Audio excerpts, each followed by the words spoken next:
Il y a rien d'insurmontable. La période Crois. perturbée de leur calendrier, aux Eagles, là, elle est derrière eux. Alors, elle s'est passée comme elle s'est passée avec cette hydre à 4 têtes, Kansas City, Buffalo, San Francisco, Dallas.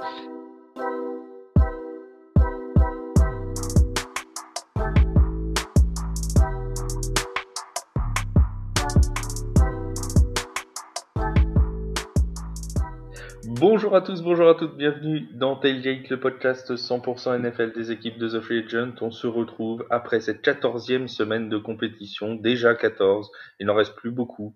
Et oui, il n'en reste plus que 4 pour chacune des équipes, si je compte bien 18 moins 14, 4. J'ai pas fait bac S, mais je suis plutôt fort quand même. C'est pas mal. Et on se retrouve donc pour parler de tout ce qui s'est passé dimanche, notamment dans cette red zone, encore une fois, complètement folle. On a eu des renversements de situation, on a eu des équipes venues de nulle part qui ont pris des têtes de division, voire même de conférence. On va parler de tout ça avec celui qui n'a pas encore perdu à l'heure d'enregistrement de ce podcast, mais qui aura sûrement perdu à l'heure de diffusion. C'est mon Yaya. Salut Yaya, comment ça va? Salut Flav, dit Bertrand Renard, puisque tu es maintenant le maître des chiffres. Moi qui te croyais lettré, bah écoute, ça va très bien. Comme tu l'as dit, toujours pas de défaite, ça va pas durer, donc on en profite. Et celui qui a pris la tête, le roi de la NFC, c'est Seb. Salut mon Seb, comment ça va? Salut Flav, bonsoir à toutes, bonsoir à tous, bonsoir à toutes ceux, et puis surtout bonsoir aux équipes qui ont remporté leur first seed hier soir. On verra pendant combien de temps ça va tenir, parce que la course est toujours ouverte. Il faut quand même rappeler que, officiellement, pour le moment, aucun club n'a clinché sa place définitive pour les playoffs. Eh oui. Juste une petite chose avant de Oui. commencer. La dernière fois qu'ils étaient virtuellement first seed, Mm. les 49ers, ils ont pris 3 défaites d'affilée. Je Enfin sais. bon, je dis ça comme ça, hein, je vous souhaite pas de mal. Non, tu Bien, nous souhaites pas de mal, mais tu nous le dis quand même. oui, je le dis quand même, mais je préfère que ce soit vous que les deux autres à 9-3 qui sont à Beaubasque. Et si je puis dire, Seb, on en reparlera, mais gare aux Buccaneers. Attention. Attention. Bref, Oh, gare les, aux bou- Buccaneers. Je les connaissais, Buccaneers. je connaissais Les, Gare aux Gorilles, puisqu'on est dans la culture, mais là, non. les Boucaniers arrivent à boulet rouge, si j'ai envie de dire, sur la NFC. Faites attention, les amis. Bon, Ils vont même sur bâton rouge, on dirait.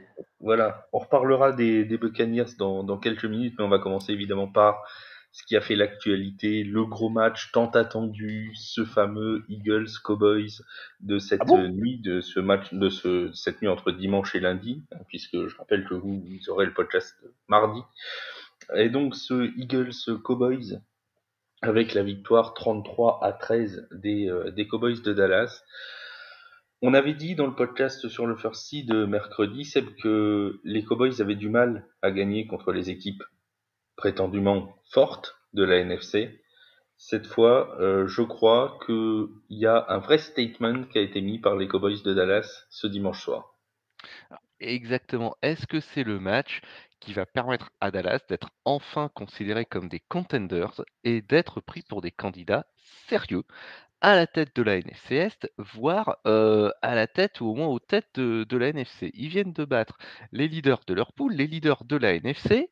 Ils ont Buffalo et Miami qui arrivent au calendrier. C'est justement le moment de prouver qu'ils sont capables d'être forts avec les forts également. Et si tel est le cas, s'ils y arrivent, et vu leur prestation en particulier offensive depuis quelques semaines, j'ai assez peu de doutes là-dessus. Effectivement, ce sera, comme tu l'as dit, un statement, et ça leur permettra enfin de s'imposer comme les prétendants à autre chose qu'un tour de wildcard, et de se faire sortir lamentablement comme ils en avaient eu Comme tous les ans. l'habitude ces derniers temps. Ils ont une fois de plus été très impressionnants. Ils ont marqué sur leurs 4 premières possessions, 3 touchdowns, 1 field goal. Ils se sont retrouvés avec une avance vraiment confortable à la mi-temps de 24-6. Leur défense a vraiment été suffocante. Il faut voir le travail qu'a fait Stephen Gilmore. Je crois que c'est en troisième quart-temps. Il fait 2 plaquages sur une troisième et quatrième tentative, mais montrez-les dans toutes les écoles de foot américains parce que c'est ça qu'on veut quand on plaque, un joueur et puis, on a eu alors je vais pas dire la révélation, mais, en tout cas, on a vu la valeur qu'avait, leur kicker, Brandon Aubrey, leur kicker rookie, qui a été redoutable de précision et sur lequel les Cowboys ont pu sérieusement s'appuyer, hier soir. Donc on a l'impression que depuis un certain temps, beh, toutes les pièces se mettent en place pour Dallas. Ils ont encore, comme je t'ai dit, 2 tests qui arrivent là au calendrier. Ça va être super intéressant à suivre. À noter que Brandon Aubrey a notamment mis un field goal de 60 yards pour donner d'ailleurs 10 points d'avance aux Cowboys dans le premier quart-temps. Et en plus, un field goal qui non seulement passe, mais qui passe avec de la marge en plus. C'est ça qui est encore le plus beau pour Brandon Aubrey. C'est vraiment on n'avait pas l'impression qu'il forçait et ça a été une très très grosse soirée pour le kicker des Cowboys. Ça change de Brett Maher l'année dernière.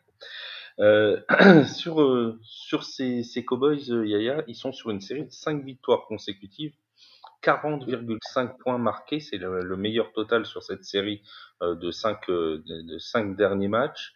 Mais paradoxalement, et comme l'a dit Seb, on se demande si finalement cette victoire, malgré les 33 points marqués, n'est pas avant tout défensive, avec notamment 3 fumbles provoqués contre ces Eagles de Philadelphie. Ah mais si, complètement. Pour moi l'identité même des Cowboys, c'est de la grosse défense, symbolisée par Micah Parsons. Micah Parsons, qui est le premier joueur, je crois, à avoir plus de 12 sacs sur ses 3 premières saisons. Euh, enfin, un front seven qui est plutôt performant, un secondary qui est un petit peu plus, un peu moins, comment dire, coté depuis la blessure de Diggs, mais qui fait des jeux. Donc pour moi, oui, c'est vraiment avant tout une équipe défensive. Et si tu rajoutes que, même si elle est un peu vieillissante, la ligne, c'est plus que parce qu'ils ont quand même encaissé 3 sacs, hein, Prescott encaisse 3 sacs, mais c'est pas énorme non plus. Bon, après, c'est quand même une top défense en face. Marquer 33 points à la défense des Eagles, quand même plutôt coté, c'est pas rien.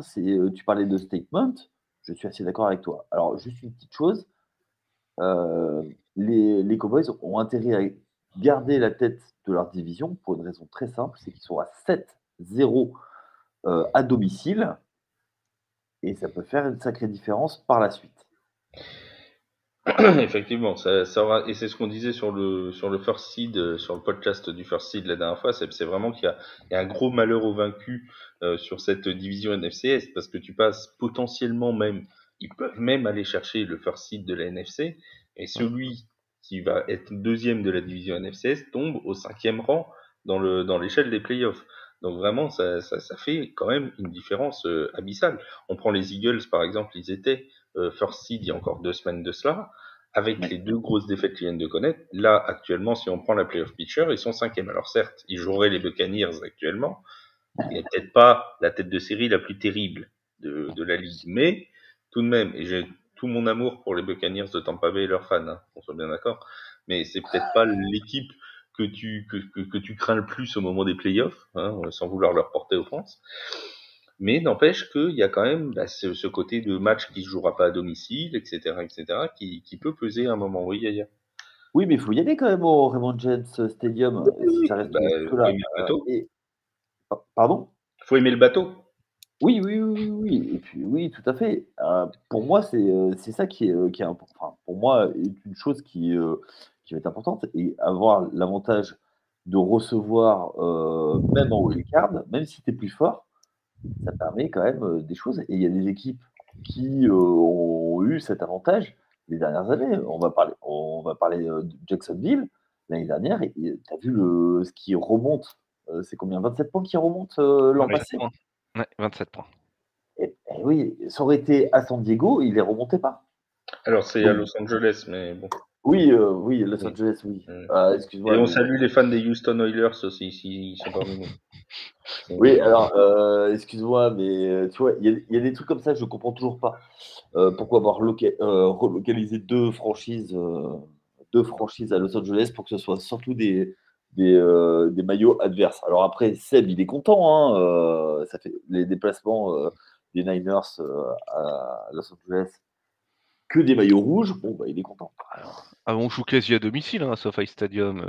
Ah oui, oui. Et si je fais une analogie avec le soccer, quand tu vas à Los Angeles, c'est comme en foot quand Marseille va à Monaco. Hein.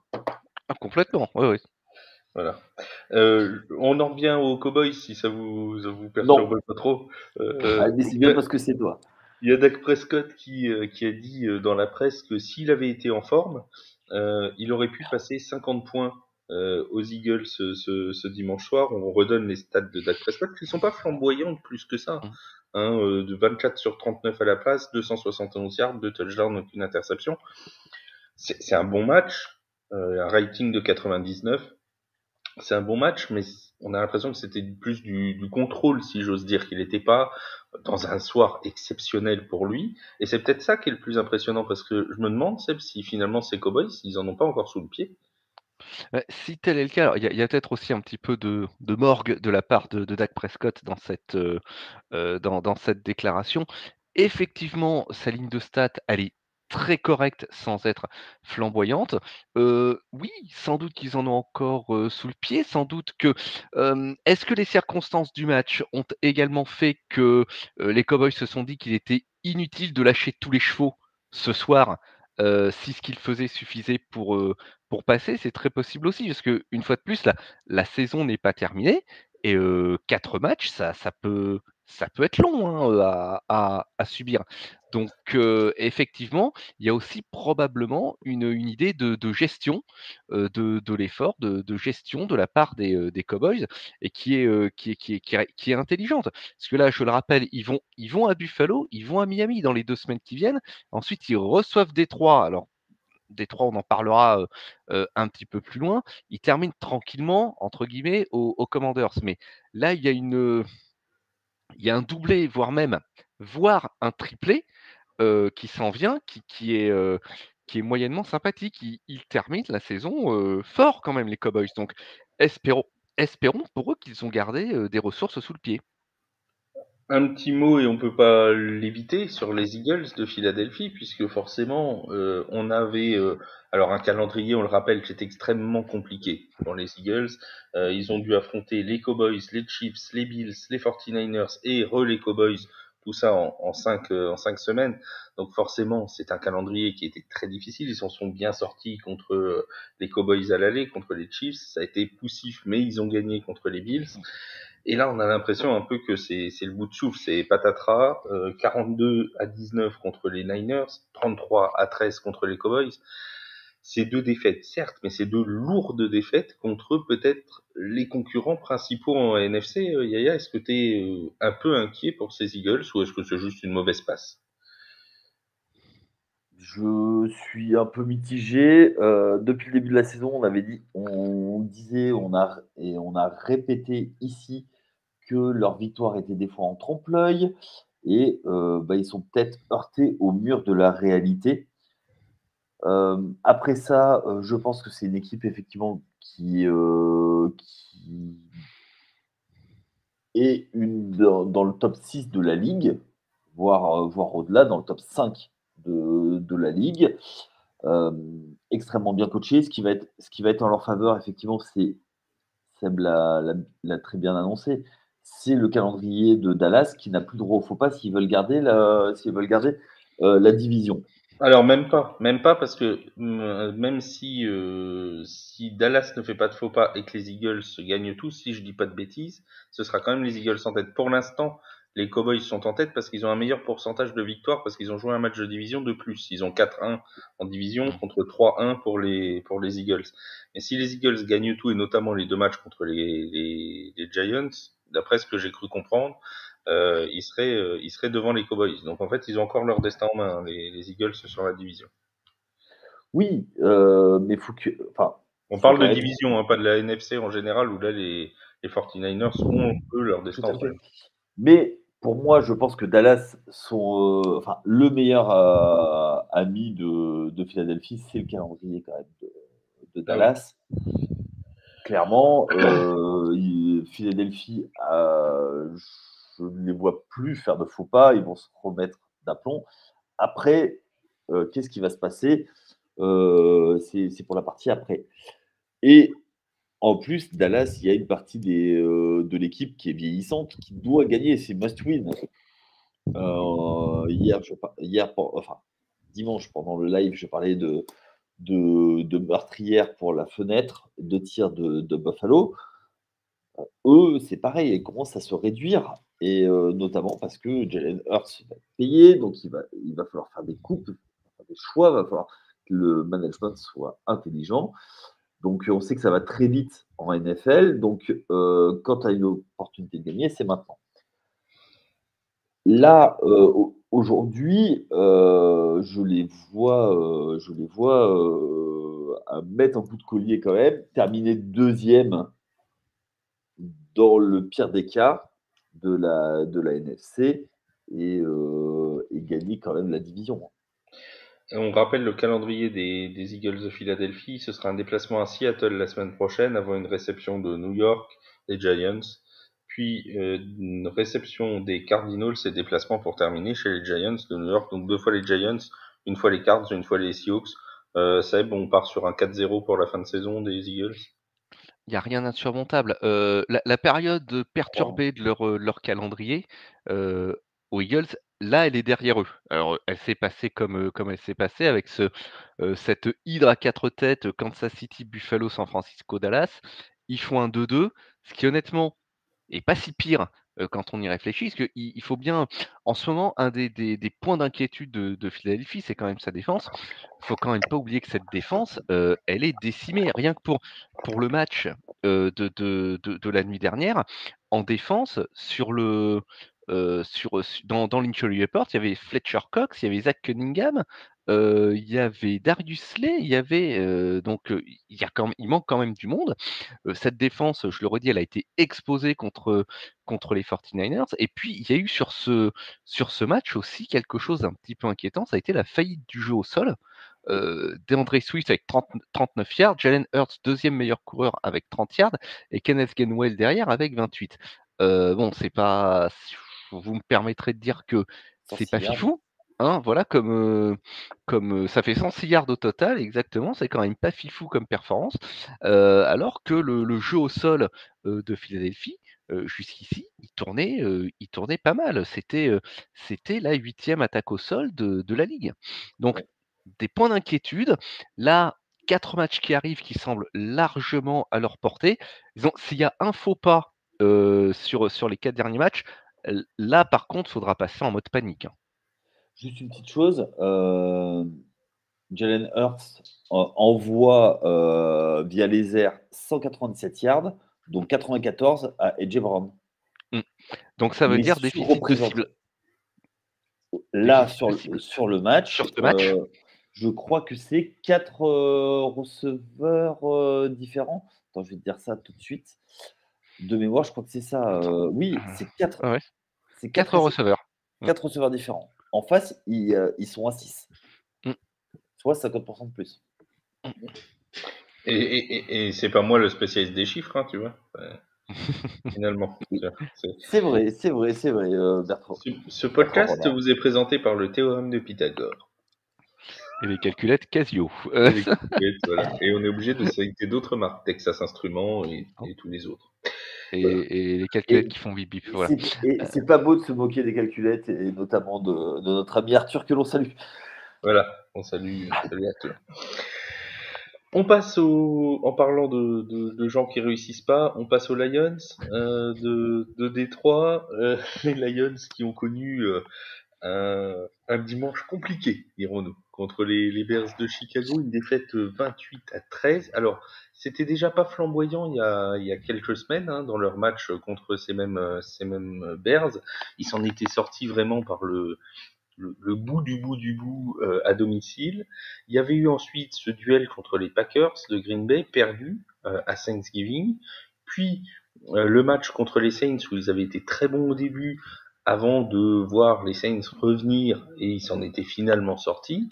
Cette fois, la barre a été trop haute. Alors ils ont commencé par prendre je crois que c'est 13 points. Ensuite, ils sont revenus à 13 partout pour finalement ensuite reprendre un éclat. La question, elle est simple, Yaya. Est-ce que finalement les Lions, ils sont pas trop limités? Est-ce que leur bilan, il n'est pas vraiment en trompe-l'œil pour le coup? Bonne question, votre honneur. Je ne suis pas forcément d'accord avec toi sur ce que tu as dit. Il faut savoir qu'ils ont eu du mal à l'allumage. Le deuxième carton, il est bien, bien meilleur avec un 13-0 dans le deuxième carton. Il tourne à la mi-temps devant et derrière, c'est l'extinction des feux. Je reste persuadé que, sachant qu'ils sont quasiment qualifiés et depuis avant Thanksgiving, ça ne m'étonnerait pas qu'il y ait du travail à l'entraînement un peu différent pour arriver en playoff et gagner au moins un match en playoff. Donc, même si c'est un match de division, c'est toujours compliqué d'aller jouer à Chicago dans le froid, dans la neige. Je pense que ça joue beaucoup. Ils sont passés très près de la correctionnelle plusieurs fois. Ils arrivaient toujours à s'en sortir. Là, ils s'en sont pas sortis. Le vrai problème pour moi, c'est Jared Goff qui rend une copie, ma foi, assez faiblarde, avec un seul touchdown lancé, mais surtout 2 interceptions et seulement 161 yards. Donc pour moi, tu vois, c'est là où se joue vraiment le match. Et surtout que derrière, tu as Justin Fields qui est moqué pour ses capacités, qui le bat quoi, sur le match. Et ça, c'est vraiment important.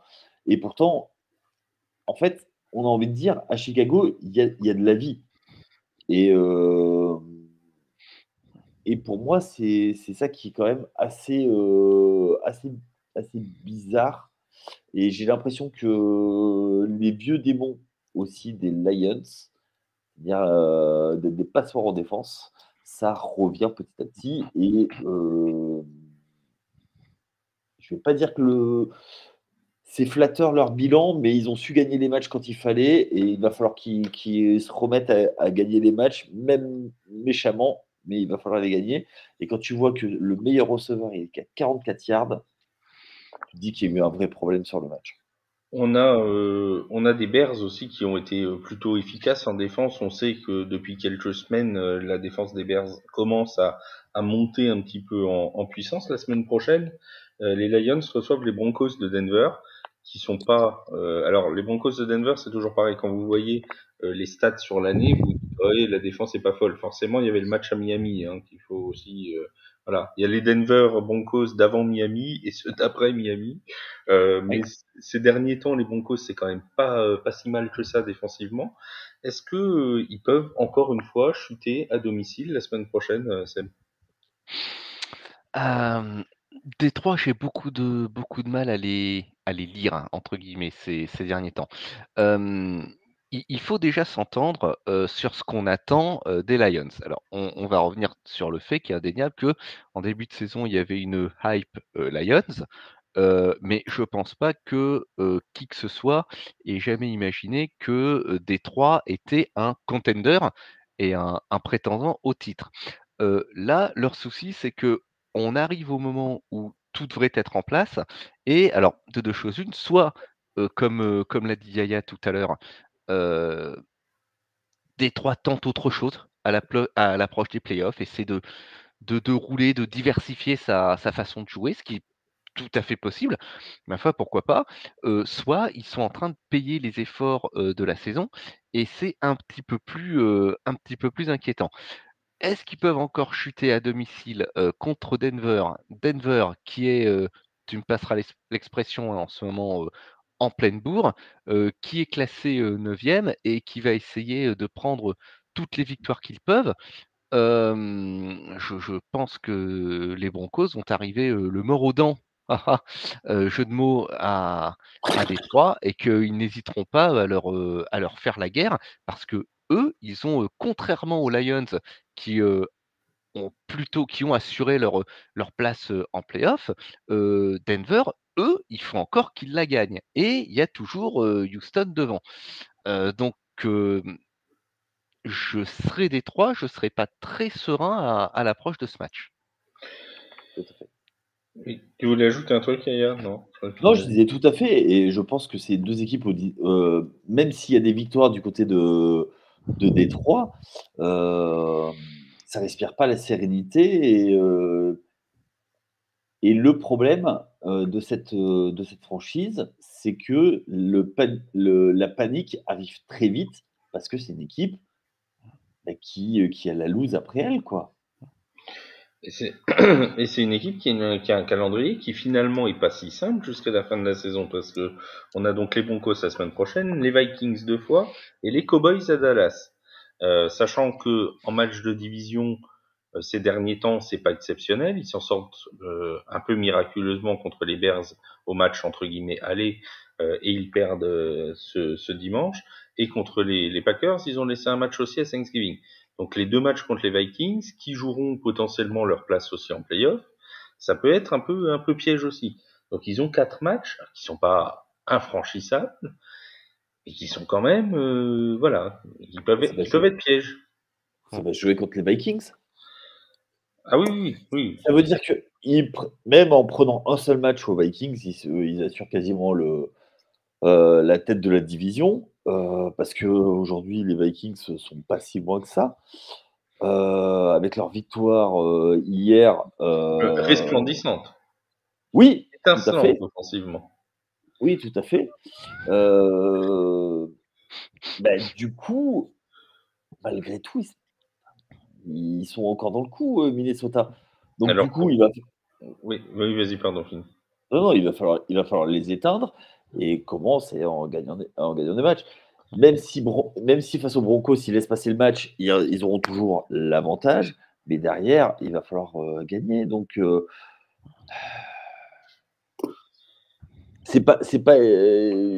ils jouent vraiment avec le feu, les Lions. Et c'est là où on voit que c'est pas une équipe à maturité, c'est-à-dire que les matchs contre les Bears, ils sont devant 3 points à la mi-temps. OK, ils ont un mauvais départ, mais derrière, ils doivent pas laisser passer la deuxième mi-temps comme ils l'ont fait. Parce que pour moi, c'est qu'il n'y a plus rien. Il y a eu extinction des feux en deuxième mi-temps et c'est pas normal. C'est-à-dire que quand tu as une équipe qui est vraiment au-dessus, ben, tu arrives à trouver un moyen de gagner. Tu fais le taf dans le deuxième, ben, derrière, tu bloques tout et tu verrouilles et tu montres ta puissance, ta supériorité. Et le problème, c'est qu'ils l'ont pas eu.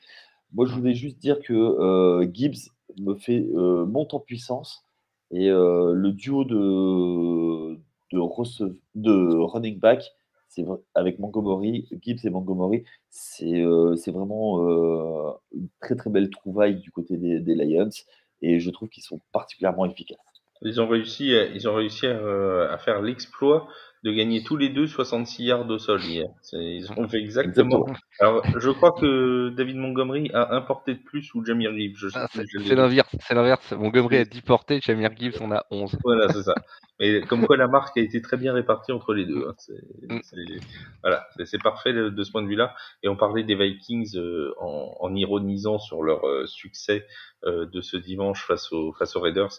Une victoire donc 3-0 où il y avait encore 0-0 à 1 minute 47 de la fin du match.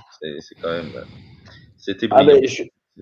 Et le plus drôle, c'est que ça a failli se finir sur un espèce de punt qui a été pas très très bien joué, où les rebonds n'ont pas été tout à fait bons, et où les Raiders ont commencé à remonter tout le terrain dans une action presque offensive, la meilleure de la soirée, et on s'est dit ça va se finir par un touchdown improbable des Raiders, alors qu'ils n'ont rien montré, et non, finalement. Et je crois qu'ils savent pas que les punters ne sont pas plus payés ils sont pas payés au coup de pied, ils ont pas de prime. Et d'ailleurs, en parlant des Vikings, Joshua Dobbs qui a été benché hier au profit de Nick Mullens dans le 4e quart-temps. Voilà, ça c'était pour le petit point Vikings qui se sont tout de même imposés, et on en profite pour saluer notre Français qui est toujours dans le practice squad des Vikings, notre ami Junior Rao. On passe Juste une petite chose comme quoi ça va vite, hein, parce qu'en début de saison, on a fait un podcast en disant est-ce qu'ils tankent, qu'est-ce qui se passe avec les Vikings quoi. Ils perdaient tous les matchs au début. Hein. Et oui, oui, comme quoi ça va vite. On parlait d'équipes en forme, d'équipes brillantes offensivement. Place à la NFC Sud. Du coup, la transition est toute trouvée avec, et oui, croyez-le ou non, les Buccaneers qui sont en train de nous refaire le coup de 2022, à savoir prendre la tête de division avec un bilan négatif. Ce serait la première équipe de l'histoire à réussir à gagner 2 fois sa division avec un bilan négatif. Ce serait absolument incroyable. Peuvent-ils le faire? Ils vont aller gagner du côté des Falcons d'Atlanta. On va rester sur ce match-là. Juste rappeler que pour l'instant, la NFC Sud, on a donc 3 équipes à égalité parfaite en termes de bilan, 6 victoires, 7 défaites, les Saints, les Falcons et les Buccaneers. Tout est départagé, alors entre soit le bilan de division qui élimine les Saints, soit je crois qu'entre les Buccaneers et les Falcons, c'est le pourcentage de victoires dans les matchs qu'ils ont en commun, qui les départage en faveur des Buccaneers de Tampa Bay. Bref, les Buccaneers, mon cher Seb, est-ce qu'ils peuvent aller jusqu'au bout et devenir champions de la NFC Sud pour la troisième fois de suite, du coup, puisqu'ils ont été déjà champions il y a 2 ans. Est-ce qu'ils peuvent le faire alors que franchement, pas grand monde misait sur eux en début de saison? C'est peu de le dire que pas grand monde misait sur eux en début de saison, mais c'est vrai qu'on a tendance à oublier que Tampa, ils sont double champion sortant, pardon, de cette NFC Sud. C'est Et terrible. voilà, c'est fou. Et pourtant, à chaque fois, on les prend à la légère. Et là, une fois de plus, ils nous font mentir en battant un adversaire de division. Alors, je vais pas dire que je suis pessimiste quant à leur avenir. C'est absolument pas ça. Ce qu'il y a, c'est que je vais me répéter, mais je suis un vieux, je me répète très souvent. La NFC Sud est une pétaudière et il nous reste 4 journées et je pense que on a le temps de voir la tête de cette poule changer 4 fois et qu'on saura On en va avoir une 18e dernière journée, journée. On va avoir une voilà, dernière journée, ça va être brillant, je vous le dis, moi. on saura en 18e journée qui va représenter la NFC Sud pour les playoffs. Et ça, c'est quelque chose, je suis prêt à mettre ma main au feu là-dessus. Puisque, bon, une fois de plus, même si les bilans sont identiques, ne nous faisons pas d'illusions, il n'y aura qu'un représentant de la NFC Sud en playoffs. J'ai du mal à voir avec la concurrence qu'il y a, parce qu'il y a quand même du monde qui tape à la porte hein, en NFC. Comment une autre équipe de cette division pourrait se glisser dans dans les playoffs. Donc tout le monde est à 6-7, mais Tampa Bay, pour le moment, ils ont les tiebreakers, ils ont leur destin entre leurs mains, eux aussi. Euh, Ils vont à Green Bay la semaine prochaine. Euh, Green Bay, c'est une défense top 10. Et j'ai regardé très rapidement, Tampa Bay, tous les matchs qu'ils ont gagnés, quasiment tous, je crois qu'il n'y a qu'une exception, ils les ont gagnés en marquant 20 points ou plus. La défense de Green Bay encaisse 20,3 points par match. La marge n'est pas énorme. C'est une chatière qu'ils ont. Ouais, la marge n'est pas énorme, donc on verra si ce match décide de leur destin, ce qui est fort possible. C'est quand même assez incroyable ce match entre les Buccaneers et les Falcons, Yaya, parce que si on prend Oui. les stats pures, je Ah vais non, te mais donner celle de Baker Mayfield, 14 sur 29, 144 yards, 2 touchdowns, aucune interception. Le meilleur receveur, c'est Chris Godwin, 53 yards. Mike Evans est à 8 yards sur le match, une réception, 8 yards. Et Rashad White fait un gros chantier au sol avec 102 yards. Du côté d'Atlanta, Desmond Ridder est à 26 sur 40 pour 347 yards. Donc il en a quasiment 2 fois et demi plus que Baker Mayfield. Et on a un Drake London à 172 yards en réception. Il a même 30 yards de plus en réception que Baker Mayfield à la passe. C'est quand même, voilà. Et pourtant, bah, c'est les Buccaneers qui gagnent. Bah oui. Mais c'est la différence entre Todd Bowles, qui a l'habitude, qui a toujours été aux commandes de cette équipe, Même avant, il était assistant défensif, il était coordinateur défensif. Et c'est une équipe qui, on l'oublie, Seb l'a bien dit, était toujours à gagner un titre. Il y a quand même des joueurs très expérimentés qui savent gagner les matchs, qui font les jeux quand il faut. Baker Mayfield, il est raillé parce que c'est pas le joueur qu'on attendait, puisque c'était un premier choix de draft. Mais malgré tout, il s'est mené une équipe. Et il faut voir le dernier drive qu'il fait, quoi. Donc, Ah oui, il le faut aller dernier chercher. drive est beau. Voilà. Après, c'est un game manager, c'est un quarterback de système, bien coaché, il arrive à faire quoi que ce soit et à faire ce qu'il faut. Et puis en face, Arthur Smith a pas su appeler les bons jeux, parce que quand tu fais 484 yards, 434 yards à 290, bah, tu dois gagner le match. Mais à côté de ça, ils ont eu le ballon 31 minutes, 31 minutes 40, Tampa Bay. Donc, tu vois, pour moi, c'est un vrai problème de coaching sur ce match. Et, ils ont mené leur barque comme il fallait Et du côté de Tampa, quoi. il y a une défaillance qui est assez rare et c'est pas du tout par malice que je la signale, mais c'est vrai qu'elle est assez rare. C'est celle de Youngoku, le kicker des Falcons, qui a raté 2 coups de pied. Et c'est relativement, c'est quand même un kicker qui est connu pour être plutôt précis, surtout à domicile. C'est quand même assez rare de le voir rater un coup de pied à 50, alors je crois que c'est 50 et 52 ou quelque chose comme ça. Ouais, Mais enfin, c'est pas. ah non, non, non, non, mais qu'on soit d'accord, c'est pas infamant, mais c'est le genre de coup de pied que d'habitude il met. Oui, Et c'est là que tu vois que ça fait tourner le match, parce qu'au final, il y a 4 points d'écart, quoi. Donc, bah, tu, est-ce que. tu te dis que là, ils ont perdu des points. Après, encore une fois, c'était pas des coups de pied de 35 yards. Coucou, Blake Group. Oui, vas-y. Alors, il y a ce que faut aussi, Atlanta s'est tiré quelques balles dans le pied, hein, aussi sur ce match. Il y a effectivement, ces 2 field goals qui sont loupés par, Younghoe, mais en, Desmond Ridder, il lance 347 yards. On a quand même deux trois problèmes, hein. Il y a une interception, dans son propre camp qui amène un Mm. TD, de Tampa. Il y a le safety encaissé qui est, Oui. en partie de sa faute. Il loupe une passe sur Bijan Robinson, sur laquelle il aurait pu, une passe qui était facile, sur laquelle il aurait pu marquer, et puis ben, bilan, ils repartent avec 3 points. Euh, il y a, on se retrouve avec les problèmes habituels avec Desmond Ridder.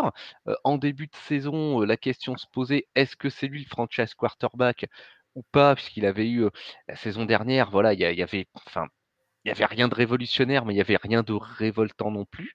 Là, il y a une inconstance qui est un petit peu inquiétante, et ils l'ont retitularisé. Atlanta l'a retitularisé parce que sur le banc, c'est Tyler Haneke, et Tyler Haneke, comme je l'avais dit quand il avait pris la place de titulaire, ou plutôt quand Reader avait été benché, Tyler Haneke, c'est la même chose, mais avec 50 plus. Donc, sur le poste de quarterback, ils ont un problème qui, à mon avis, peut être corrigé, hein. C'est pas non plus, on a vu bien pire. Mais là, à ce moment-là du championnat, ça devient problématique pour eux. Et puis surtout, Atlanta ne passe que 96 yards au sol. C'est ça le problème, c'est que là, ils ont décidé de faire tout en l'air. Mmh. Bah, ils ont attendu, OK, ils ont encaissé des yards, mais comme tu l'as dit, et puis voilà. Donc tu vois, c'est quand tu as un joueur comme Bijan Robinson Et que tu le et tu fais avancer. et tu Tyler Allgeier, hein, aussi. Tu Ouais, Oui, Tyler as un Rozier duo, voilà. Tu as qui est pas le Tyler dernier du Allgeier, monde, et tu quoi. as Cordarrelle Patterson qui peut encore rendre des services. Là, je regarde, Tyler Allgeier, 9 portées, Bijan Robinson, 10. 10. D'où tu mets pas la balle sur le ventre de tes running backs, sur un match pareil? D'autant qu'en face, en théorie, la défense au sol de Tampa, elle est bonne. Elle était top 10, elle était 10e avant ce match. Mais il y a quand même de la place quand tu as des running backs pareils et qu'en plus tu veux imposer un jeu à la Tennessee Titans, il y a quand même la place pour que tes running backs ils puissent évoluer, quoi. Ouais. En embuscade, les Saints de la Nouvelle-Orléans qui ont eux gagné 28-6 contre les Panthers de Caroline dans un match sur lequel je ne me répandrai pas pour éviter d'être sarcastique ou méchant. Véhément.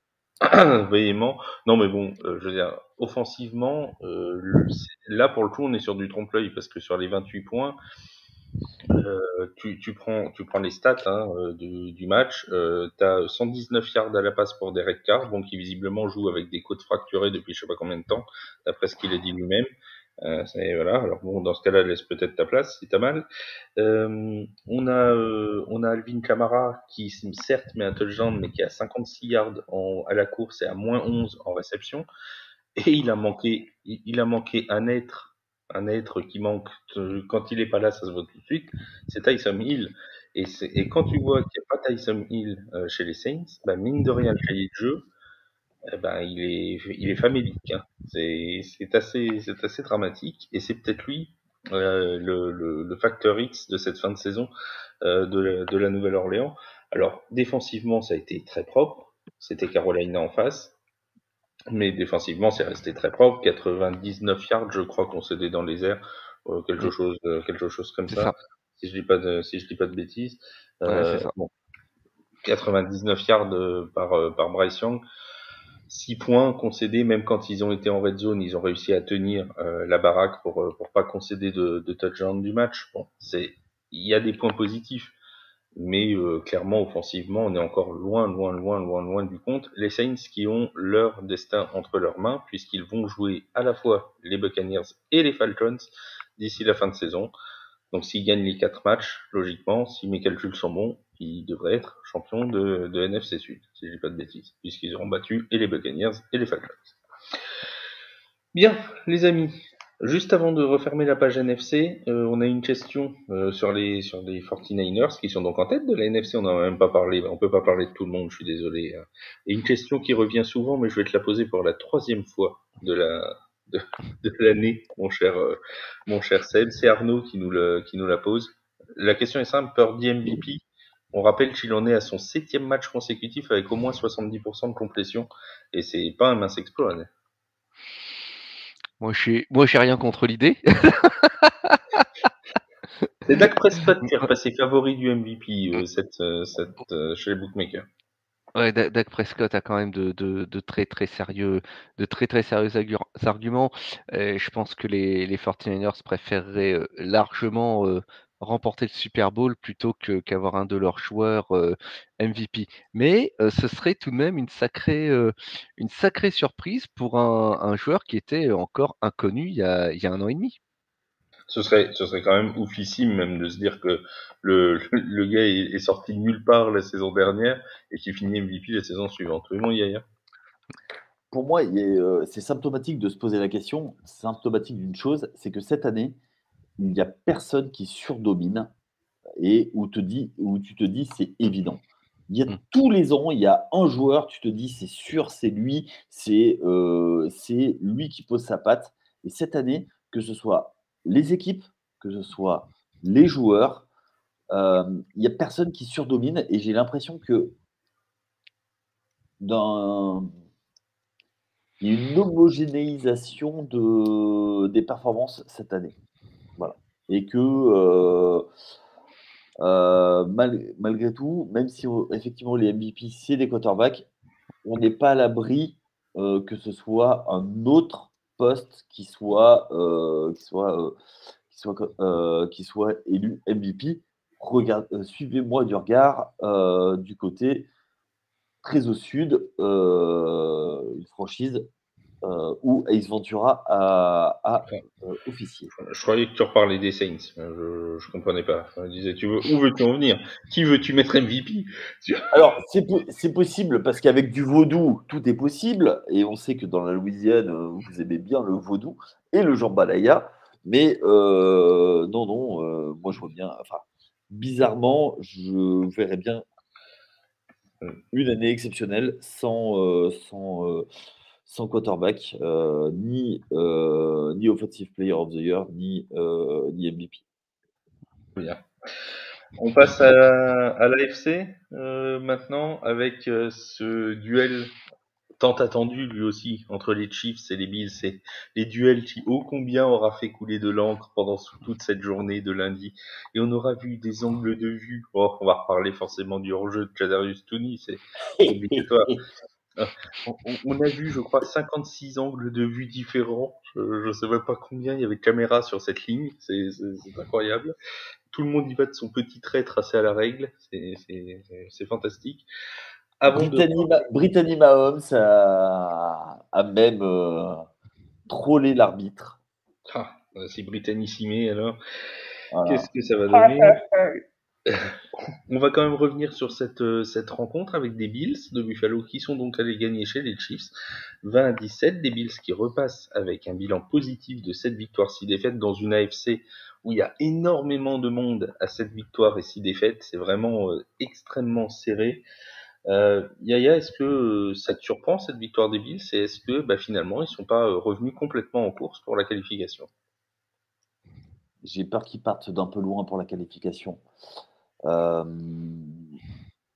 j'ai peur qu'ils soient, même s'ils se qualifient, c'est pour faire quoi après, ils seront pas bons à prendre en playoff, ils arriveront lancés. Mais j'ai peur qu'ils aient perdu un peu trop de temps en chemin. Est-ce que je suis surpris du match? Non, parce qu'ils sont capables sur un match, ils sont capables d'élever leur niveau de jeu. C'est l'inconstance. On parlait d'inconstance tout à l'heure pour je ne sais plus quelle équipe. Les Bills, c'est vraiment ça, c'est les montagnes russes. Et j'ai bien peur qu'ils retombent vite dans leur travers. On a un calendrier pour les Bills qui est pas facile. Seb, on a les Cowboys, on a les Chargers, les Patriots et les Dolphins. Au moins 2 matchs plutôt compliqués. Malgré la belle performance, notamment défensive, j'ai envie de dire des Bills hier, qui ont quand même tenu, notamment en deuxième mi-temps, plutôt bien cette équipe des Chiefs de Kansas City. Est-ce que toi, ça te semble trop juste ou est-ce qu'il y a vraiment des raisons d'espérer après le match d'hier? C'est toujours compliqué à dire. Là, sur ce match, offensivement, notamment, on a pu voir du bien et puis du moins bien. Il y a la belle performance de James Cook, qui réalise 83 yards en 5 réceptions et un touchdown et il ajoute 58 yards au sol en 10 portées. Donc c'est une belle perf très complète pour ce joueur. Mais ce qu'on a pu voir aussi, c'est que, Buffalo a vite mené 14-0. Après, ils font 2, il va y avoir un 3 and out, 2 field goals et un 3 and out. Si ma mémoire est bonne, Stephen Diggs qui est mis, sous les teignoirs, une O-line qui a quand même été bousculée en deuxième mi-temps. Donc oui, belle victoire, chouette victoire, bravo, mais c'est pas non plus une équipe qui paraît très sereine ou qui semble avoir eu un déclic, qui va lui permettre de rouler sur ses adversaires pour accrocher les playoffs. Et j'aurais tendance à penser, comme Yaya, ils partent d'un petit peu loin. Eux, ils ont choisi de jouer en mode très difficile, avec, toutes les défaites qu'ils ont, essaimées au cours de la saison et ils risquent de le payer maintenant. Oui. C'est du côté des Chiefs de Kansas City. Est-ce que l'heure est à l'inquiétude? On a une défaite contre les Broncos, une victoire contre les Dolphins, une défaite contre les Eagles, une victoire contre les Raiders, une défaite contre les Packers, une défaite contre les Bills. Ça, c'est sur les 6 derniers matchs. On a donc 4 défaites sur les 6 dernières rencontres, dont 2 à domicile, les Bills et les Eagles. Est-ce que alors on nous a dit quand on a fait un podcast spécial sur les Chiefs, ne vous inquiétez pas, ça va se mettre en route, on ouvrira le cahier de jeu le moment voulu. Est-ce que finalement les Chiefs commencent pas à montrer des signes de fébrilité assez inquiétants, Yaya? Ah, mais, t'as vu les équipes qui sont venues gagner? C'est les Eagles qui sont au top de la NFC. T'as Buffalo qui est en mode vengeur masqué, qui tel les bisons, fonce droit dans le tas parce ils ont pris du retard. C'est pas infamant, c'est de perdre ces matchs-là. Après, oui, il faut pas oublier non plus, ils ont gagné le Super Bowl l'an passé et faire un back-to-back, c'est pas évident. Très, très peu l'ont fait et en plus, ils ont perdu beaucoup de receveurs et on sait que c'est un gros problème, les receveurs, où on peut même dire que certains, c'est même pas des moufles qu'ils ont, c'est au-delà, c'est juste, pas possible. Je regardais le nombre d'interceptions qu'a Patrick Mahomes, la plupart, c'est pas des vraies interceptions dans les bras des DB, hein. C'est les receveurs qui, au lieu de faire des catchs, envoient la balle sur le défenseur. Limite, je caricature volontairement, mais c'est juste pas possible. Et bon, après, Kadarius Toney, il fait des drops au premier match, et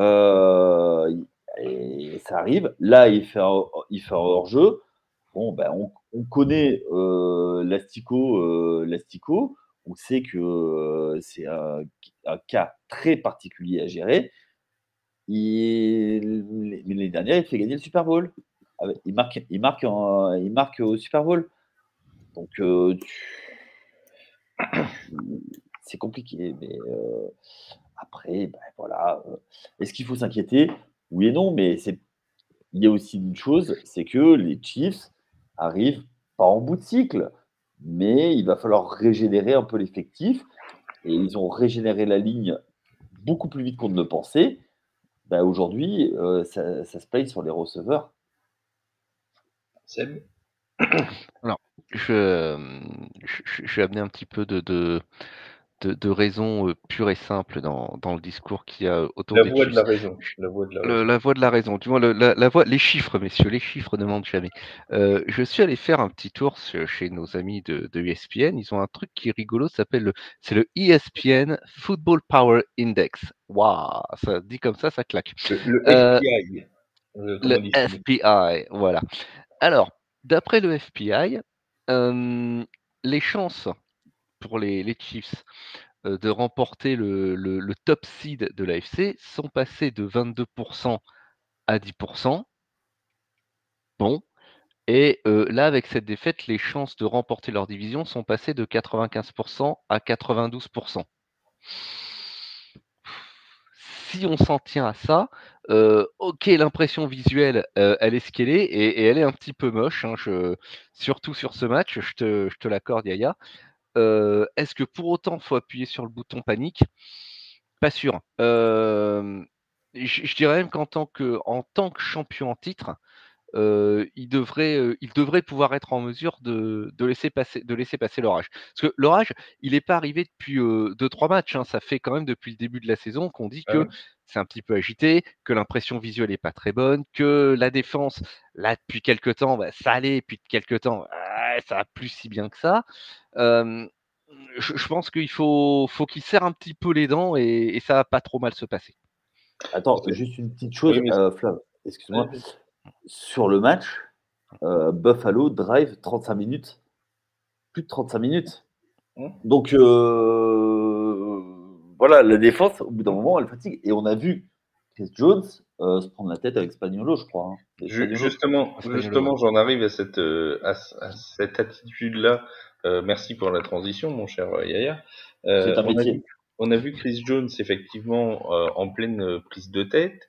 On a vu un Patrick Mahomes passablement énervé à la fin du match après ce fameux mouchoir de pénalité lancé. Alors, si vous n'avez pas vu les images, hein, il y a eu un superbe touchdown réussi par les Chiefs qui a été rappelé à cause d'un hors-jeu qui était visiblement hors-jeu. Hein, on va pas, voilà. D'après, on va dire 82 angles sur 92 disponibles, il y avait hors-jeu. Voilà. Bon, même Andy Reid ne conteste pas le hors-jeu, mais le fait que Kadarius Toney n'ait pas regardé l'arbitre pour lui dire si son positionnement était correct ou non. Voilà. Le mouchoir a été lancé. Le jeu s'est déroulé, une passe vers Travis Kelce qui se défait de 2 défenseurs avant de faire une passe latérale vers Kadarius Toney démarqué et qui est allé jusqu'à la end zone. Il restait alors 1 minute 20 de jeu dans le match. Voilà, c'était un très beau touchdown. Il a été rappelé pour un hors-jeu qui semble justifié. Il n'en reste pas moins que Patrick Mahomes est passablement énervé. On a vu Andy Reid aussi énervé. Est-ce que tous ces signes d'agacement, est-ce que c'est le côté compétiteur qui ressort, Seb, ou est-ce que c'est vraiment un signe de fébrilité des Chiefs? Peut-être un signe de frustration, plus exactement.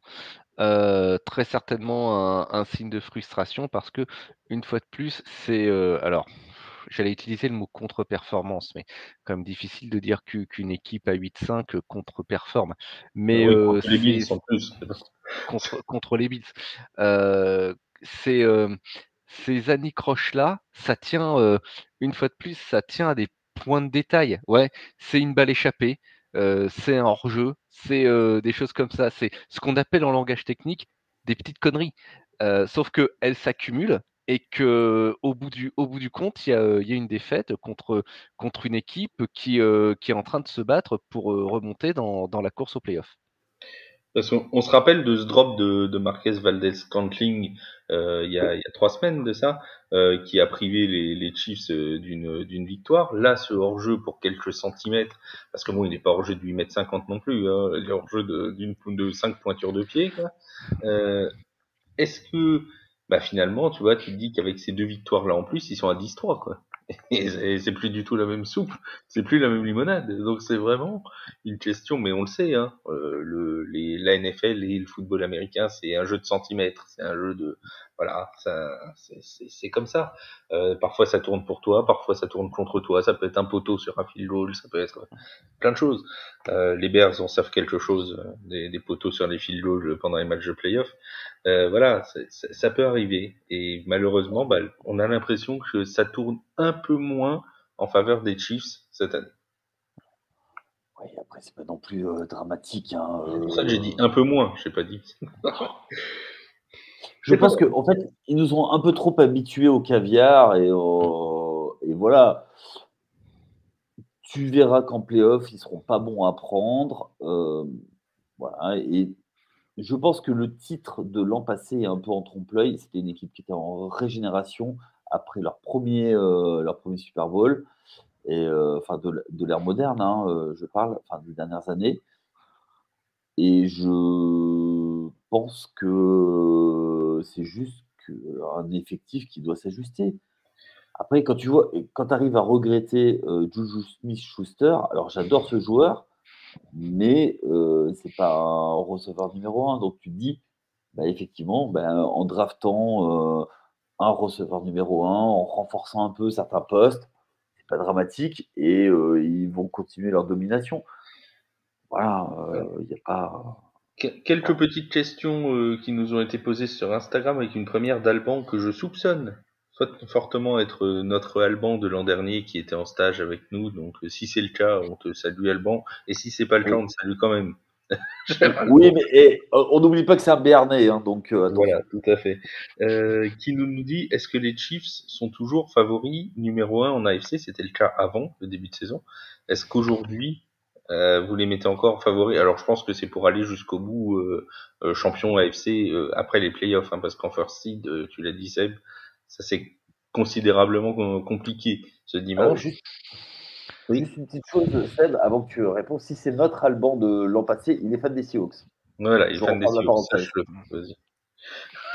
Heu, ils font toujours partie du trio de bah, d'ailleurs, c'est le classement, là, je l'ai sous les yeux, du trio de tête avec Baltimore et Miami. Je vois pas pourquoi cette et peu importe l'ordre, hein, soit dit en passant. Mais, je vois pas pourquoi cette, place de leadership leur serait, disputée, à part par, ces 2 clubs cités. Puisque je pense pas que ce soit, sans leur faire insulte, une fois de plus, Jacksonville ou Cleveland, qui puissent, «prendre la place» entre Oh, guillemets des Chiefs parmi les méfie-toi du flaco qui dort. Le fameux. Voilà, je pense pas que ce soit un de ces 2 clubs qui Excusez-moi. puissent, soudainement prendre, la place qui est celle de Kansas City. Excusez-moi, messieurs, on a cité Joe Flacco, mais on a oublié son vrai nom. C'est Joe Elite Flacco, s'il vous plaît. Tout à fait. Tiens, j'ai une question pour toi, Yaya, posée par Mohamed. J'ai l'impression d'animer les grosses Salut. têtes. Mohamed Salut. des Bouches-du-Rhône, de Marseille. Ouais. Parce que moi, il y a 13 dans son pseudo, alors je suppose qu'il est des Bouches-du-Rhône, mais j'en sais rien. Les Chiefs vont-ils sortir dès le premier tour au vu de leurs résultats, dès le premier tour de playoff? Actuellement, dans la playoff pitcher, ils tombent contre qui, là? Quelqu'un là, sous les yeux? Là, ils sont 3e. Ouais, ils sont troisième. Donc ça doit être Ils les sont Browns ou un truc comme ça. donc Ou ils les prennent Steelers. les Oui, mais ils sont à domicile, donc ouais. je les vois. Alors moi, je les vois. Oh, ils vont aller au moins en finale de conf. Au moins en finale de compte. Très bien. Et j'ai une dernière question sur les Chiefs. Enfin, qui n'est pas tout à fait sur les Chiefs, c'est sur les Broncos. Est-ce que les Broncos, il y a un de vous deux qui les voit possiblement aller leur chercher la première place de division?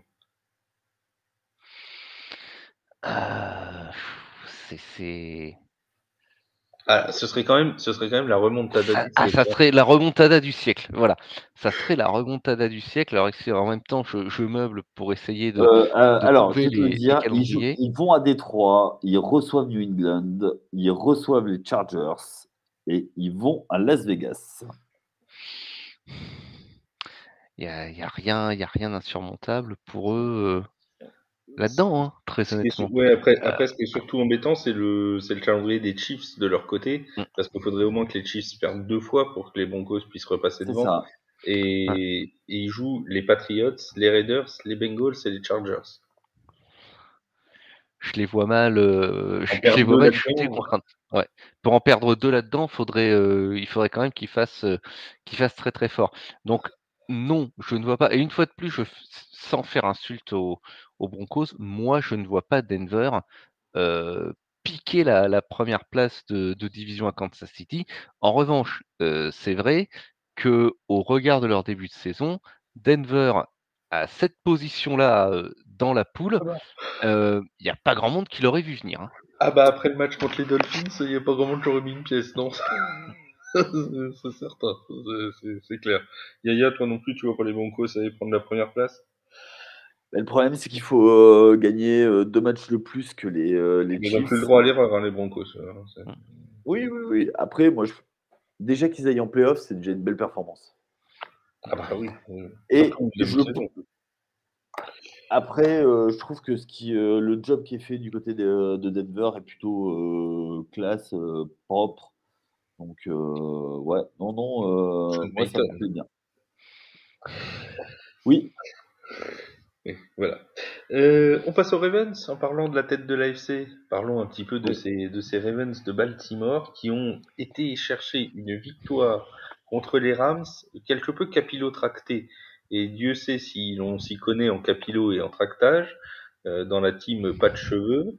Euh, c'est vraiment voilà le match des Ravens. Alors c'était un très beau match. Ça s'est rendu coup pour coup.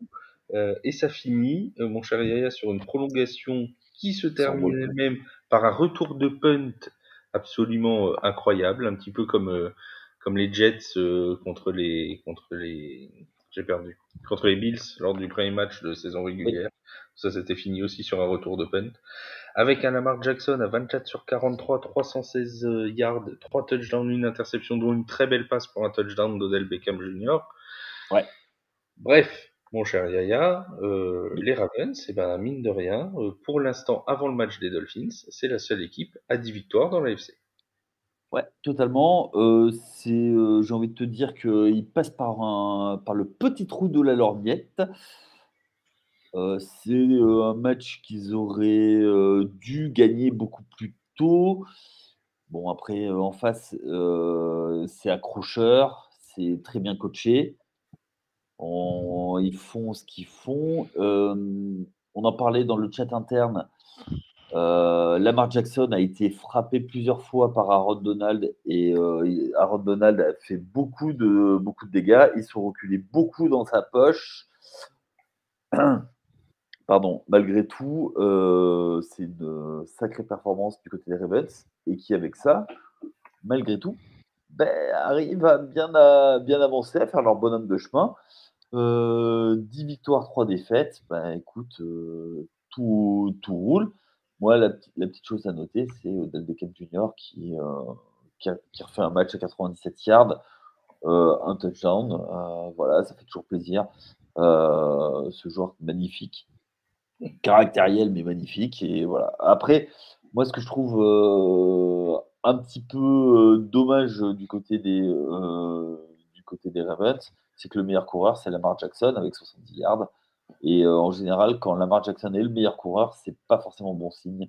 Donc Bon, ça après, peut ils sont beaucoup en comité de coureurs aussi, les Ravens. C'est partagé entre Gus Edwards, entre Keaton ouais, Mitchell, entre tout ça. Donc bon, mais forcément, justement, c'est i vrai qu'on je n'a pas eu un dominant de ce point de vue-là, t'as raison. ouais, mais Gus Edwards fait que 15 yards et Ouais, ouais. Keaton Mitchell en fait, 54. Surtout Donc dans un match où la météo se prêtait bien au jeu de course, normalement. ouais, C'était tout censé à être fait. un match plutôt de running game et qui s'est fini finalement avec des très beaux jeux à la passe. Oui, Euh, 26 courses, excuse-moi, 26 courses et il y a eu, 43 tentatives, 24, complétions de Lamar Jackson. On en est à 7 victoires sur les 8 derniers matchs des Ravens. Ils arrivent sur un calendrier qui est pas forcément simple, puisqu'ils vont jouer normalement sur les 3 prochaines semaines 3 leaders de division, les Jaguars, les 49ers et les Dolphins. Seb, est-ce que finalement ce calendrier qui peut sembler pas si simple, est-ce que il n'est pas abordable pour les Ravens qui arrivent vraiment en pleine confiance? Ils arrivent en pleine confiance, ils ont remporté ce match, alors étonnamment, surtout sur leurs big plays, puisque, on a enregistré, 4 jeux de 20 yards ou plus sur passe pour Lamar Jackson. 3 de ces 4 jeux ont amené un touchdown et puis une victoire, comme tu l'as dit en overtime sur un retour de punt. Le calendrier, néanmoins est pas simple, ouais, en effet, sur 4 matchs, 3 têtes de division et un rival pardon, un rival de division. Hem, s'ils s'en sortent bien sur ces 4 dernières journées, on pourra vraiment dire qu'ils sont en pleine forme au bon moment. Puisqu'on est dans la dernière ligne droite avant les playoffs et c'est normalement à ce moment-là que les équipes, leaders et les équipes prétendantes au titre, et Baltimore est un prétendant au titre, sont censées être à l'apogée de leur pouvoir. Bon, il est inutile de dire qu'à titre personnel, j'espère qu'en semaine 16, ça se passera pas très, très bien pour eux, hein. Vous comprendrez tous pourquoi. Non, je vois Mais pas du tout. non, on se demande, hein, l'objectivité toujours, c'est un métier. Mais, en effet, ce calendrier, ça va servir à les tester et vraiment s'ils s'en sortent, je pense qu'il pourra se passer n'importe quoi en playoff, ils survivront. En semaine 17, on va avoir un magnifique Ravens Dolphins. Si les deux sont encore au coude à coude, ça risque ce sera pas piqué des hannetons, hein, Mmh. celle-là, hein. C'est Et vraiment et de mémoire, l'an passé, il y avait eu un match qui était assez fabuleux entre les 2 équipes. entre les Ravens et les Dolphins. Oui, je crois qu'il y avait eu un match qui s'était fini, avec les Dolphins qui gagnaient à la dernière seconde, alors que, les Ravens avaient mené, enfin, voilà, de mémoire. Ah oui, mais c'était le match, c'était pas ce match-là où ils avaient fait un comeback pas possible, non, je Si, me trompe je peut-être. crois que c'est ça, je crois que c'est ça. Je dis peut-être des bêtises, mais enfin bon, ça me dit quelque chose. Ça me, tu vois, quand tu l'as mentionné, mon cher Yaya, ça m'a rappelé à ma mémoire qui n'est pourtant pas brillante puisque bon, l'âge avance hein, quand même, faut bien le Bah, reconnaître. Mais tu verras quand tu auras mon âge. oui, oui. C'était, alors je vais même te confirmer, c'était à la deuxième journée, une victoire 42-38 des Dolphins chez les Ravens, avec un 28-3 passé par les Dolphins dans le dernier quart-temps. Voilà, Voilà. c'était bien ça, c'était bien une histoire de comeback effectivement lors de la saison 2022. On passe rapidement aux deux autres équipes qu'on voulait aborder. Les Browns d'abord, avec un Joe Flacco qui est sorti de son flacon, j'ose dire, est sorti de sa boîte, le Joe Elite Flacco. On va laisser Yaya en parler parce qu'on sait que c'est son ami. Euh, il va pouvoir en parler. Si, si, si, si. Joe Flacco donc qui a emmené les Browns vers une victoire 31-27 contre les Jaguars. Alors on pourrait se demander si c'est plus une victoire des Browns ou une défaite des Jaguars, hein, tellement Trevor Lawrence a été mis en difficulté dans cette partie. A-t-il joué trop tôt? A-t-il joué blessé? On manquera pas d'en discuter pendant cette semaine. Oui, il a Il en joué reste pas blessé. moins. Il en reste pas moins que Joe Flacco a fait donc 26 sur 45, 311 yards, 3 touchdowns, une interception. J'ai envie de dire, il a fait ce pourquoi il a été recruté, à savoir laisser une chance aux Browns d'accéder aux playoffs. Eh ben oui, tout à fait. Ben, ils sont toujours dans la course. Euh, pour moi, ben voilà, il fait le taf. Le saviez-tu? Alors, j'ai de petites anecdotes, bien sûr, sur notre ami Joe Elite. Voilà. Le saviez-tu? Il est le troisième quarterback le plus vainqueur au Brown Stadium depuis l'ouverture en 1999, hein. Ça y est, déjà, au bout de 2 matchs, il est troisième, hein, de l'histoire en termes de win. Et il est le premier quarterback des Browns à lancer 3 passes de touchdown de plus de 30 yards depuis 1980. Voilà à peu près les stats de Joe Elite Flacco. Donc, oui, ils font ça, mais on n'oublie pas que avant tout, les Browns, c'est une équipe de défense avec Myles Garrett. Ils ont profité, ils ont profité du fait, c'est clair que Trevor Lawrence s'était diminué, il n'avait pas la même mobilité qu'à tous les matchs. Travis Etienne, qui normalement est son gars sûr, il était questionable, il fait que 35 yards. Bah voilà, hein, sans ton meilleur running back, ton quarterback qui est blessé, ça devient très compliqué. Ils sont revenus un petit peu dans le match à la fin, mais Joe Flacco a bien drivé la fin. À noter le gros match de Njoku. Pour moi, ils sont sûrs de leur force. Bon, j'ai toujours des doutes sur le coach Stefanski. Bon, ben, ils les amènent. On va voir ce que ça va donner par la suite. Sans leur quarterback titulaire, ils réussissent toujours à faire le boulot. Bon, ben, tout semble rouler pour les Browns. C'est une victoire clé pour eux. Bon, tu as raison dans ton introduction à dire que les Jags ont un petit peu perdu le match aussi. Bah, voilà. Captain Kirk, il n'est plus là. Ça fait une cible en moins aussi pour Trevor Lawrence. Donc, ça fait un petit peu beaucoup pour les Jags, pour les Jacksonville Jaguars, qui ont l'air d'arriver un peu sur la jante. On est d'accord, Seb, que les Browns, l'objectif c'est défense, défense, défense, défense. Et puis Joe Flacco fait le nécessaire pour juste ramener la victoire et faire passer la tâche juste devant. Juste avant que tu répondes, c'est 4 sacs pour la défense sur Trevor Lawrence et 3 interceptions dans cette rencontre. Ce qui est de fou tout de même, c'est que, Flacco, il se contente pas seulement de faire ça. Je veux dire, cette attaque, elle a avancé dimanche dernier. C'est 389, total yards. Lui, il en lance donc, 311 et surtout, il est étonnant que ce soit lui qui apporte une stabilité au poste de quarterback, que les Browns ont pas connu depuis, depuis la blessure de Deshaun Watson et j'ai presque même envie de dire, avant, puisque là aussi ce sera pas lui faire insulte de lui dire que, Deshaun Watson cette saison, c'était pas exactement la sécurité sociale, au poste de quarterback. Donc je trouve incroyable qu'il ait fallu aller chercher un QB de 38 ans qui n'avait pas de club pour se trouver quelqu'un avec qui joue comme un quarterback en fait. Voilà, c'est ça, Flacco, il a déclaré quand il est arrivé à Cleveland qu'il pouvait jouer. Il est payé pour jouer quarterback et il fait quoi? Beh, il joue quarterback et il joue même très, très bien sur ce match. Et ce serait, d'autant plus étonnant que Cleveland fasse, une perf en playoff avec même pas un quarterback remplaçant, avec un 4e, quarterback.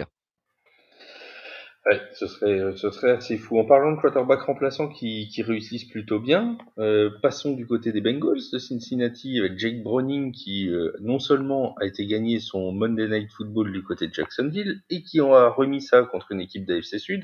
La question étant de savoir s'il va réussir à performer que contre des équipes d'AFC Sud, ce qui serait un peu embêtant puisqu'il est en AFC Nord, donc ce serait pas forcément une très bonne nouvelle pour eux. Mais n'empêche que Jake Browning est quand même à 18 sur 24, 275 yards de touchdown, une interception sur ce match-là, avec un très gros Chase Brown qui a fait un très très bon match, 105 yards de gagné. Les Bengals, j'ai envie de te poser une question, Seb. Est-ce qu'ils ont enfin lancé leur saison? Là, c'est marrant, on me l'avait pas posé cette année encore, celle-là. Faudra bien que ça se lance un jour, hein, mon brave monsieur, parce qu'on est quand même en 14e journée, donc à un moment, faudrait peut-être s'y mettre. Non, plus sérieusement, c'est tout de même là aussi une surprise, enfin, qui attendait Jake Browning à ce niveau-là? Alors, pour Arthur. Arthur, oui, à part Arthur, qui attendait Jack Browning à ce niveau-là? Et là aussi, alors, je vais un petit peu loin, mais admettons qu'avec Jack Browning, Pardon. Cincinnati arrive à retrouver le rang qui leur était dû, semble-t-il, en début de saison, c'est-à-dire celui de favori de l'AFC quand les playoffs vont arriver. Heu, Qu'est-ce qu'on fait avec Joe Burrow si Browning continue à performer ainsi? Alors, j'admets que je vais loin puisqu'on parle que de 2 matchs et on va voir ce que l'avenir, réserve d'une part à Cincinnati et d'autre part à Jake Browning. Mais la question va peut-être se poser à un moment. Après, ce qui les attend sur le calendrier? Beh, effectivement, là aussi, alors une expression qu'on va avoir beaucoup utilisée, hein, ce soir, ils ont leur destin entre leurs mains, eux également. On va faire un bingo tailgate. On va faire un bingo tel ouais, pas un jeu à boire, hein, pitié, je voudrais finir les podcasts sobres. Voilà, ils vont recevoir Minnesota, ils vont aller à Pittsburgh, ils vont aller à Kansas City, ils vont recevoir Cleveland.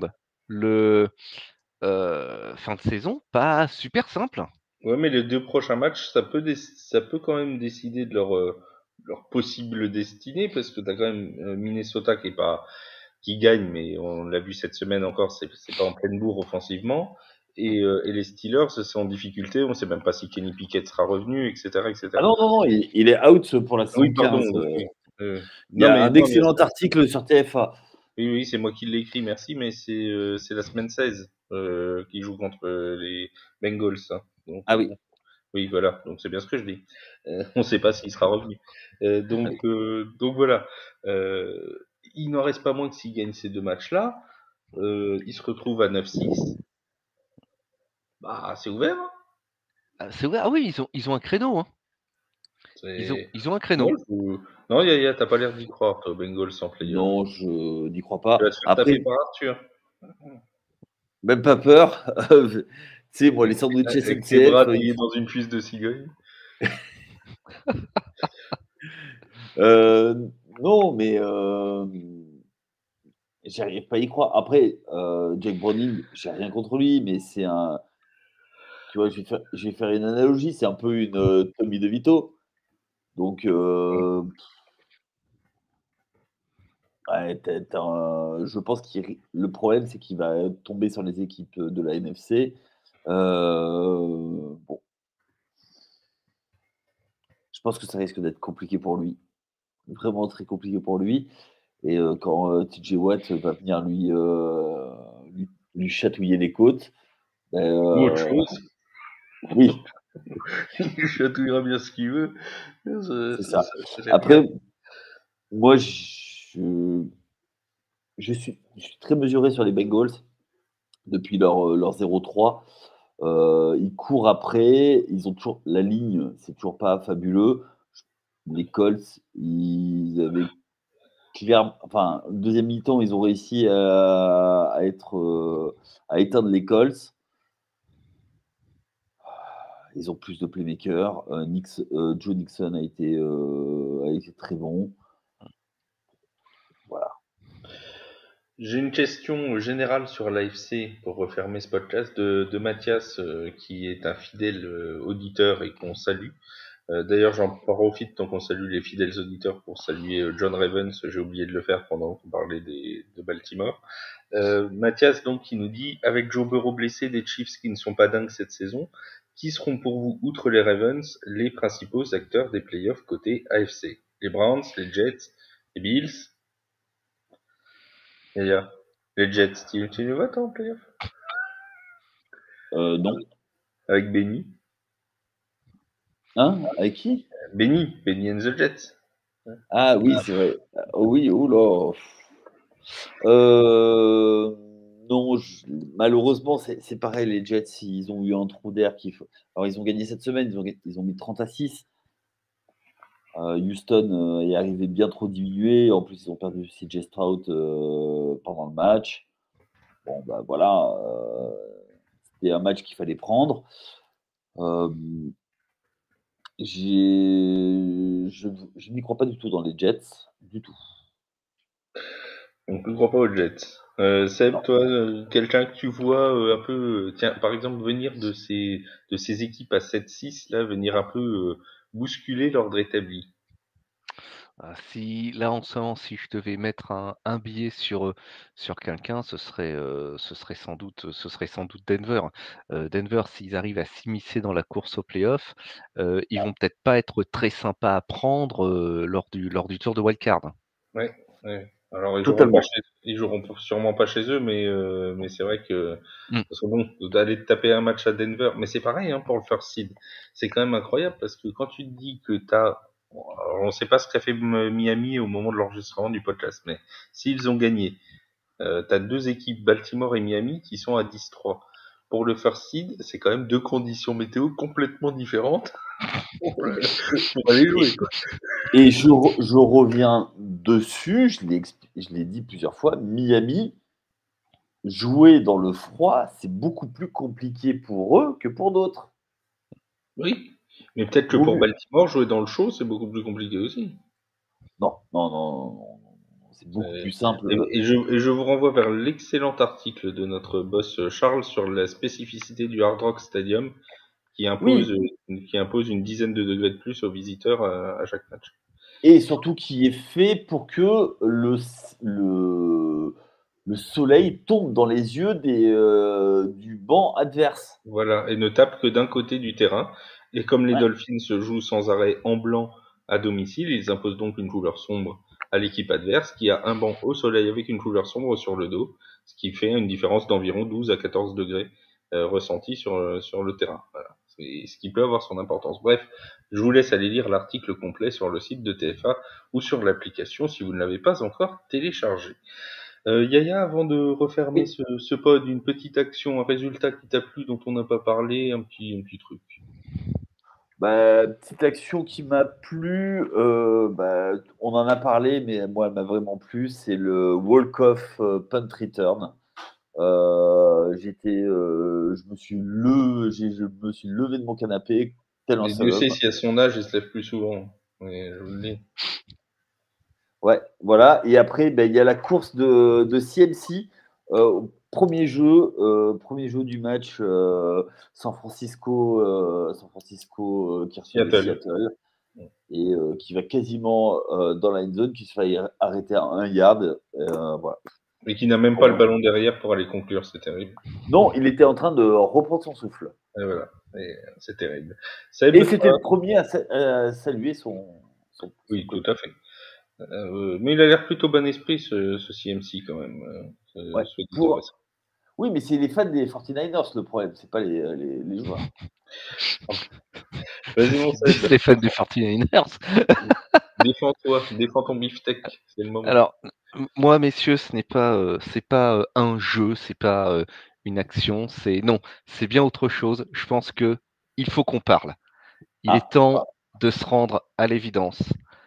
Après le résultat de ce week-end qui a vu les Jets s'imposer 30-6 sur les Texans de Houston, l'ère de Zach Wilson a enfin commencé. Nous ne sommes pas prêts. Alors, De la même façon que les Bengals ont-ils lancé leur saison, est-ce que Zach Wilson a-t-il lancé sa saison? Sa carrière a-t-il lancé sa carrière au bout de 3 saisons? Non, alors bon, plus sérieusement, c'était quand même improbable, surtout que alors ma mémoire aussi me fait défaut, mais non, elle est excellente. Il y a quand même 0-0 à la mi-temps. Je veux dire, Oui, oui. je voyais ça sur le red zone, c'était le match de la déprime.